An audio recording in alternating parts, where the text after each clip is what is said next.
You heard our conversation yesterday, right? My eldest son and his wife are coming back home for the birth of their child. So I need you to move your stuff out to the yard. Excuse me? You can't have kids anyway. You don't help with my son's work, so the least you could do is make some room. But I'm paying $20,000 in rent. This is getting too tiring to deal with. I live with my mother-in-law, but now she wants me out of the house because my brother-in-law and his wife are returning. My mother-in-law, brother-in-law, his wife, and my husband this house is full of problems. I've been trying to keep things running smoothly, but it's becoming a hassle to think about it all. I'm done thinking. Okay, I'll leave, but I can't just put my belongings in the yard. I'll come back later to pick them up. You're leaving? Thank you, that's a big help, my mother-in-law said, ignoring my pleas. I started packing my things and left the house. 7 seconds after stepping out the door, I took out my phone and called a junk removal service. Once I stopped thinking, no one could stop my actions. I'm Rachel, a 43-year-old consultant. My husband, Eric, is also 43 and runs 4 restaurants. We're both 43, and people often assume we've been married a long time and have a kid or two, but we're actually newlyweds. We both lived as workaholics and didn't marry until this age. I had given up on marriage just before turning 43, but a random visit to a bar after work changed my mind.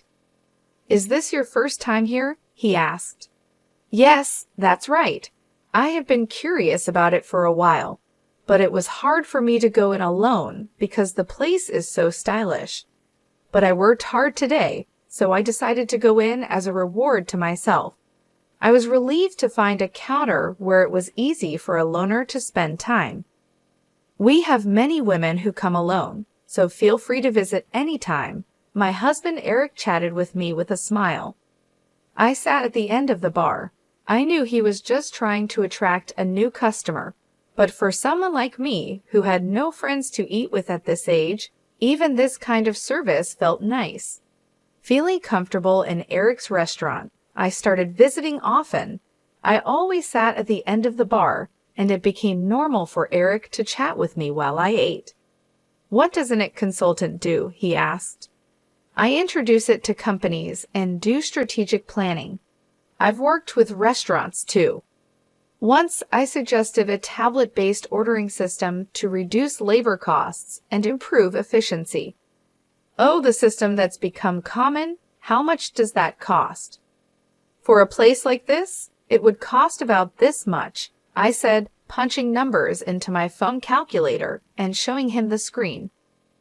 No way, that's too much for a small business like mine. Eric shook his head and hands vigorously. Eric was curious and always eager to learn from our conversations. He looked for ways to apply new knowledge to his work. Even though it seemed like just a pleasant conversation, I was slowly drawn to his dedication. Likewise, Eric grew fond of me, seeing that I was hardworking. I'm always busy with work and can't talk much. How about we go out for dinner sometime? Excited about the chance to dine with a restaurateur, I eagerly agreed. I was thrilled to be asked out, but saying something so girlish at nearly 43 would be embarrassing. So let's just leave it at that. My husband didn't just ask me out that one day. He continued to invite me out for meals occasionally. It's natural for adult men and women who frequently dine together to develop a romantic relationship. We started dating, and 3 years later, as we both turned 43, we decided to get married. Feeling shy about being a bride at 43, I asked my husband to skip the wedding ceremony. We just took some photos of us dressed up. After we got married, I moved from my apartment to my husband's house. His house is a 4-story building with a garden and parking, located in a high-end area. The rent is apparently around $2,000. My husband was living there with his mother. Some might think it's unthinkable to live with a mother-in-law right after getting married, but I'm 43, so I didn't mind much. Plus, my mother-in-law is 71, and my father-in-law has passed away, so living together seemed necessary. When my husband suggested living with his mother, I immediately said it was okay. But after starting to live with my mother-in-law, I regretted accepting so quickly. When I moved into my husband's house, besides the bedroom for us, I even got a nice office room for myself. His house seemed too big for just 2 people, with many spare rooms. Once I settled in, I asked my husband, "Why do we need such a big house just for you and your mother?" He replied, "I have a brother 4 years older than me. He left home after college, and we've mostly lost touch. He hasn't been home at all, and it's been a few years since I've heard from him. He's been moving from job to job and place to place. He's the kind of man who might get into trouble and come back to me and Mom. So we decided to rent a bigger house. I think it's a little too big, but now that I'm married and you moved in, I guess it all worked out." While unboxing my books and arranging them on the shelf, my husband talked about his brother Stephen with a smile. It seems Stephen is aimlessly hopping from job to job, but my husband doesn't think badly of him. "Don't talk about that kid. What if he really comes back?" My mother-in-law appeared at the doorway of what would be my office, seemingly checking on us. It appears she doesn't have a good opinion of him, unlike my husband. It's understandable for a mother to be cold towards an eldest son who shirks his responsibilities. However, I'm worried that my husband and my mother-in-law might clash over his brother someday. Also, I'm not too fond of you either, Mom. Come on, we're going to live together now, so stop saying things like that. I'm not saying you should leave. I just need to make things clear from the start, my mother-in-law said as she walked away, her slippers making a padding sound. "I'm sorry, I'll talk to her," my husband said. "It's okay. I got a similar talk when we met for the wedding. I'll build a relationship with your mother as we live together," I replied, taking a book from my husband's paused hands and placing it on the shelf. It seems she doesn't like my age. I'm 43, so it's not impossible to have children, but I guess it's a challenging thought. Also, Eric's elder brother Stephen is not married and has no children, so there's a high chance that my mother-in-law won't get to see her grandchildren. That's why she's disappointed and wishes Eric had married someone younger. To her, Stephen, who doesn't fulfill his role as the eldest son, and I, who can't fulfill my role as a wife in her eyes, are probably the same. I understand her feelings, but I can't change my age. Once the move was finished and our married life began, my mother-in-law's coldness towards me became clear. She ignored me when I spoke and tried to avoid me.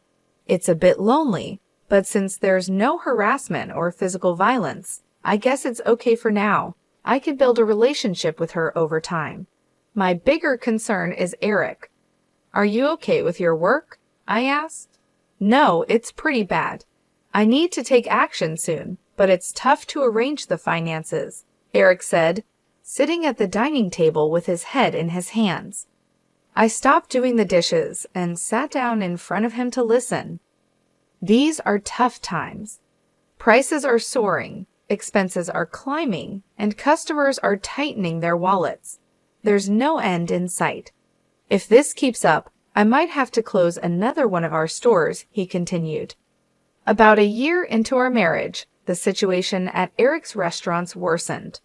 One of the 4 stores had already closed, and it seemed another might have to shut down too. Seeing Eric's troubled face made me feel distressed, but my mother-in-law seemed unaffected by these troubles. "You're Eric's wife, but you don't help out at the store. You just do your own job. Can you really say you're fulfilling your role as a wife?" My mother-in-law overheard our conversation and hurled insults at me from her seat on the sofa. I wondered what she was thinking, but she has her own perspective. Eric has been running his own restaurant for nearly 12 years, overcoming various challenges. I believe he'll pull through this time too. You, his wife, shouldn't be making that face. Are you trying to feed into his anxiety and make him fail? "What a terrible wife," she shouted again from the living room to the dining room. Her words were filled with spite and venom. I knew she wasn't just trying to fire me up, but she wasn't entirely wrong. I took her words positively and decided to support Eric to the fullest, smiling reassuringly at my anxious husband. A year later, just as she said, Eric managed to turn the situation around and avoided closing the second store. "See, I told you. A stupid wife who can't even trust her husband. Don't drag Eric down," she said. As a side effect, my mother-in-law, who had previously ignored me, started lashing out at me without reservation. The relationship with her might seem to have worsened, but since Eric's business is doing well, I'll consider it a break-even situation. I thought things were balancing out, but it turned out worse for me. Eric, having stabilized the business and with a bit more money, seemed to get carried away, and I heard rumors about his affair. What is he thinking? If there's extra money, there are surely better ways to spend it. Also, it's strange how bad situations tend to pile up. Having seen Eric's business revenue drop, I know this all too well, but I never thought it would happen to me. "Eric," Stephen called. "His girlfriend is pregnant." That's great news. She's a 33-year-old who worked at the same bar as Eric. They asked something. "What? You're being so formal all of a sudden." Stephen is a freelancer, and so is his pregnant girlfriend. With a baby on the way, they're struggling. They asked if they could move into this house and if they could work at your restaurant. I was thinking about how to confront Eric about the affair when my mother-in-law came into the living room and started talking to him. The conversation was about Stephen, whom I've never met, and I was completely left out as they continued talking. It was a strange scene. She used to dislike Stephen for not fulfilling his role as the eldest son, yet now she was asking Eric to welcome him. The reason was simple: the grandchild. She had given up hope of seeing a grandchild, but now saw an opportunity and completely changed her stance. She was even planning to offer them a home and jobs. Eric, who never thought badly of Stephen, had rented this big house for such a time, but the situation has changed, and now I'm here. Isn't it odd to have Stephen and his family move in? I looked at Eric in the living room from the dining area. He was looking back at me with a clearly troubled expression. "Come on, it's a good thing. Stephen is in trouble, and you, Eric, have the means to help him." "Ah, okay, I got it," Eric sighed, unable to say no to his mother. I had hoped he would stand up to her, but it seems it was just wishful thinking. He kept glancing at me, probably worried about my reaction. The worsening relationship with my mother-in-law, Eric's affair, now living with Stephen and his family, the problems just keep piling up. Overwhelmed and not knowing where to start, I decided to abandon thinking for today and just go to sleep. The next day was a holiday, and probably due to extreme mental fatigue. I slept in until late morning. Eric was at work, so it was just my mother-in-law and me at home. Dreading what she might say about my sleeping in, I reluctantly headed to the living room. "You sure slept in. Must be nice to have such leisure," she said. Bracing myself for her usual nagging about not fulfilling my duties as a wife, I tensed up, ready for her words. However, what she said was much worse than I expected. "You heard Eric and me talking yesterday, right? Stephen and his wife are coming back for a maternity leave visit, so move your stuff out to the yard." Excuse me, was I still groggy from sleep? Did she really mean I should live in the yard, or was she telling me to leave the house? "You can't have kids anyway, and you don't help with Eric's work, so you should at least make room for Stephen and his family. We have 2 spare rooms left, so if you leave and your office is free, we can have a bedroom and a nursery for Stephen's family and a storage room for their stuff. Don't you think the room count and usage are just perfect?" It seemed she was indeed telling me to leave. A storage room for Stephen's family. I'm being kicked out to make room for something that doesn't even seem necessary. Originally, I was allowed to use the office because there were spare rooms. I don't mind losing the office. A bedroom for Eric and me is enough. Steven's family can live here without me leaving. Realizing that my mother-in-law now sees no reason for me to be in this house as a wife, since she can see her grandchild, I thought about the $20,000 I was paying in rent. I'm too tired to deal with all this. I decided to clear my mind and rest. Silent with my mother-in-law, the only sound in the living room was the ticking of the clock. Okay, time to leave. After resting my mind, I decided it was too much trouble to worry about what happens to Eric, my mother-in-law, Steven's family, and their future. I chose to leave the house. Understood. I'll leave. I can't put all my belongings in the yard, so I'll come back later to pick them up. You're leaving? Thank you, that helps, my mother-in-law said, pleased. Ignoring her, I started packing my things and left the house. 7 seconds after stepping out the door, I took out my phone and called a junk removal service. My decision made after stopping my overthinking couldn't be stopped by anyone. Let them all regret this choice later. I left the house. I decided to stay at a hotel for a while. I had called the junk removal service, but they needed some time to prepare. This worked out since I wanted some time too. 3 weeks after leaving, I rented an apartment and started living alone. I haven't heard from Eric since then. He probably thinks I'll come back eventually. The thought of Eric taking the current situation lightly infuriates me. However, today is the day after his restaurant's day off. I expect a call from Eric when he visits the restaurant for lunch prep. Hey, what's going on here? The restaurant is completely empty, just as I thought, Eric called. I could explain over the phone, but it would be more efficient if your mom was there too. I'm heading to the house now. Can you come back? You can't open the restaurant anyway, right? I couldn't help but laugh before hanging up, amused by Eric's reaction. He must be quite shocked. Still chuckling, I started getting ready to leave. When I arrived at the house, my mother-in-law started yelling at me. What on earth is this? The restaurant's fridge, cooking equipment, tables, all the important stuff is gone. You did this, didn't you? Do you think you can get away with this for free? It seems Eric had explained half of the situation. There was an unfamiliar couple in the living room, apparently Steven and his wife. They looked confused and anxious, not fully grasping the situation and my mother-in-law's extreme anger. Why would you do such a thing? The restaurant can't operate now, my mother-in-law screamed.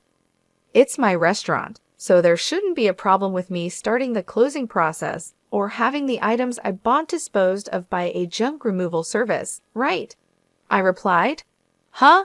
Your restaurant? What are you talking about? My mother-in-law asked. Why don't you explain, Eric? You haven't told your mom, have you? You remember that I still have the main restaurant and the second branch, and the second one was in a financial crisis, right? Yes, of course. You worked hard to turn it around, changing the tables, chairs, signboard, the restaurant's atmosphere, bringing in new cooking equipment, expanding the menu, and replacing the fridge and freezer to accommodate the new menu, right? Well, about that, Rachel actually paid for those expenses. What? What do you mean? Hearing Eric's words, my mother-in-law looked perplexed. She seemed to be trying hard to understand, but probably lacked the full information to grasp everything. Eric continued looking uncomfortable, like he was holding back from saying more, but it was clear this was going nowhere. I decided to explain everything. Before turning 43, I was single and working in it consulting. We didn't have a wedding ceremony, nor did we buy a new house after getting married, so I had saved up quite a bit of money. I lent Eric $400,000 to help turn around his struggling second restaurant branch. $400,000, but you can't just hand over such a large amount of money to your spouse, right? That's why I decided to buy the rights to the second branch and become its owner. I left most of the management to Eric, so there wasn't much for me to do as the owner. The only change was that Eric shifted his focus from the main branch to the second one for its recovery. When Eric's restaurant was in crisis, I showed my concern alongside him. It was when my mother-in-law yelled at me for not showing enough trust in my husband that I decided to support Eric to the fullest.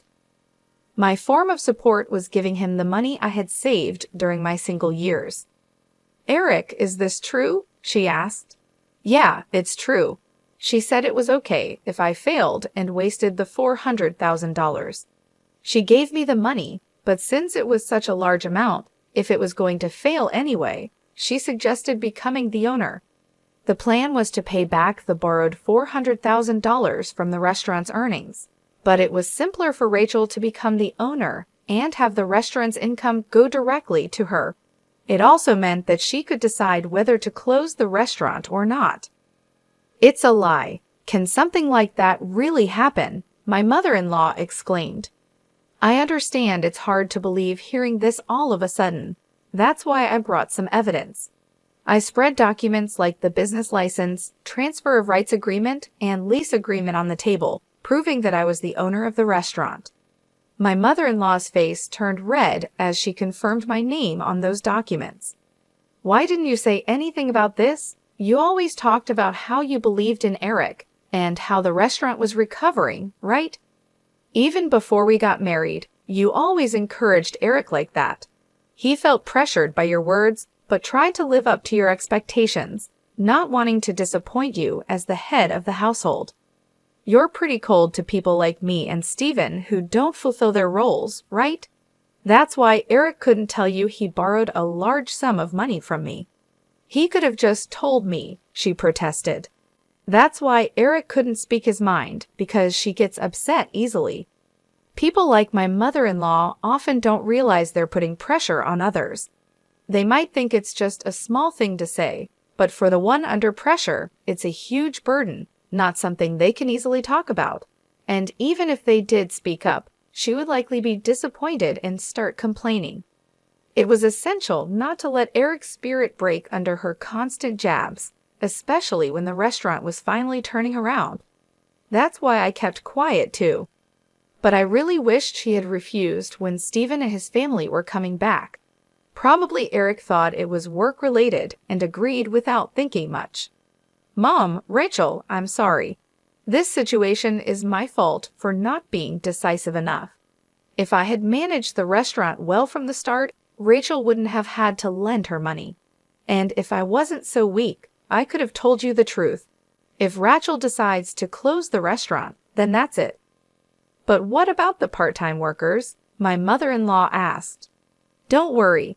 In the past 3 weeks, I've already informed everyone about closing the restaurant, and they all understood. For those interested, I've arranged part-time work at other restaurants through my IT consulting contacts."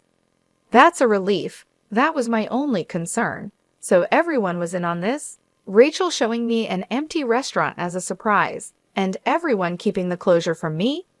"Eric, I'm sorry too. I've been pressuring you. And Rachel, I'm sorry for everything up to now. I won't tell you to leave again." My mother-in-law apologized, and it seemed as if everything was resolving nicely. But that's a misunderstanding. I'm far from being satisfied, and the discussion is far from over. Let's settle this matter next. "What's this?" "And divorce papers." When I placed the divorce papers on the table, Eric picked them up in shock. "What does this mean? Why a divorce? This is supposed to be a reconciliation, right? Don't just assume we've reconciled. You might think it's a secret, but I know about your affair with the part-timer. All the part-time workers knew about it too. That's just a rumor. You can't say things like that without proof." I displayed an image on my smartphone that a part-time worker had sent me and placed it on the table amidst the scattered documents. "This is a photo of you entering a hotel. It was taken by one of the part-timers. If you leave the restaurant together and walk towards the nearby hotel district, anyone can take such evidence, not just the police or detectives. Did getting the second branch back on track give you too much confidence? You really got carried away as the owner of the restaurant." I couldn't do much in the day-to-day operations, but I still visited the restaurant from time to time. That's when the part-time workers told me about Eric's affair and asked for my help. When I promised to handle it, they provided incredible support. They sent me proof and even kept the closure of the restaurant a secret from him. Wait a minute, closing the second branch in a divorce? What's going to happen to the rent for this place? Eric asked. The rent for this place? What do you mean? My mother-in-law asked. I haven't mentioned that yet. I've been paying the entire rent of $20,000 a month for this house, I said. Is that also true? She asked Eric. It's true. When the restaurant's revenue started falling, Rachel started paying half of it. But as revenue continued to drop, the amount she had to cover increased. Eventually, she ended up paying it all. $20,000 a month is the same as my salary, so I paid all the rent, and Eric covered other living expenses like food and utilities. So if Eric gets divorced and only has the main restaurant left, obviously living here won't be an option anymore. Eric and my mother-in-law seemed deflated after hearing my words. They slumped as if they had exhausted themselves in a boxing match. Stephen and his wife, now somewhat understanding the situation, hesitantly joined the conversation. What does that mean? We came back here and can't live here? Stephen asked. Wait, Stephen, this is different from what we heard. We thought everything would be fine once we got back home, his wife said. Sorry, Stephen. Right now, I don't have the means to help you with a restaurant or a house. Come on, do something. We're having a baby. At least give me a job. We have enough part-timers. In fact, we need to cut down on staff costs. Eric will work hard, so just wait a bit longer. That's what I'm talking about. Stop saying things like that. Hey, what about my house and job now? Stephen shouted. Eric, my mother-in-law, and Stephen started arguing about their future lives. Stephen's wife, whose name I still didn't know, looked uncomfortably out of place. I had delivered the news about the restaurant's closure and the divorce, so my business here was done. I was tired of constantly trying to smooth things over with Eric and his family, and I refused to live with Stephen and his wife. I didn't care what happened to this house next. They could discuss it amongst themselves. I left the house amidst their shouting. After that, having evidence of the affair, I was able to divorce Eric smoothly. I could have demanded alimony for the affair, but I had a job and didn't need the money. I wanted as little to do with my ex-husband and his family as possible, so I didn't ask for any compensation after our divorce. My ex-husband, Eric, couldn't afford the rent and had to leave the house with his whole family. Financially and emotionally strained, Eric, who had been taking care of his mother, argued that it was actually Stephen's responsibility as the eldest son. But Stephen, who came back without any money, couldn't take care of her. This led to an ugly fight between the brothers about who should take care of their mother. In the end, with no income, Eric had to take her in, but this fight ruined the relationship between the brothers. As a result, Stephen and his wife disappeared again, cutting off all contact. Witnessing the brothers' dispute over her, the mother-child relationship also deteriorated. Now, Eric and his mother are living together reluctantly in a smaller apartment. It's not as spacious as the previous house, and they have to see each other all the time, but they hardly talk, creating an awkward atmosphere in the house. My actions, prompted by thinking ahead, resulted in the breakdown of a family relationship. After the divorce, I first dealt with closing down the restaurant. It was a bit of a hassle, but as the owner, it was my responsibility. However, the fridge, cooking equipment, tables, and chairs I had removed were fairly new, so I managed to sell them at a good price. Adding just a little more money allowed me to finish the restaurant's closure. Though it was a brief period, being a restaurant owner and handling its closure was an experience. I believe these experiences will be useful in my consulting work someday. I guess work suits me better than marriage. Convinced of this, I continue to work hard today.